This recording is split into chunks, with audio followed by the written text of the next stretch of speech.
আসসালামু আলাইকুম সবাই কেমন আছেন? আশা করি ভালো আছেন। তো বাগানে আসলাম। এই যে আমার বাগানের অবস্থা, আলহামদুলিল্লাহ অনেক সুন্দরই হয়েছে। তো আমি আজকে একটু ধনিয়া পাতা তুলব আমার তরকারির জন্য। দেখেন ধনিয়া পাতাগুলো কি সুন্দর হয়েছে। তো ধনিয়া পাতা এই যে আগা থেকে কাটলে আবার হবে, না হলে একদম বিচি ধরে যাবে। তো ধনিয়া পাতাগুলো এখনই নিয়ে তরকারিতে দিব। এই যে কি সুন্দর, নিজের হাতের জিনিস খাওয়ার আসলে মজাই আলাদা। এই যে ধনিয়া পাতাগুলো কি সুন্দর হয়েছে দেখেন। তো এটা এখন আমি তরকারিতে দিব।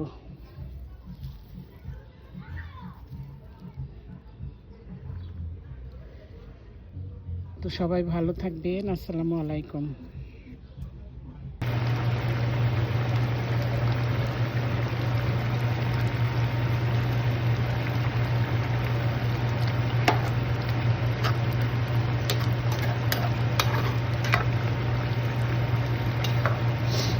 লাউয়ের তরকারির মধ্যে দিয়ে দিলাম।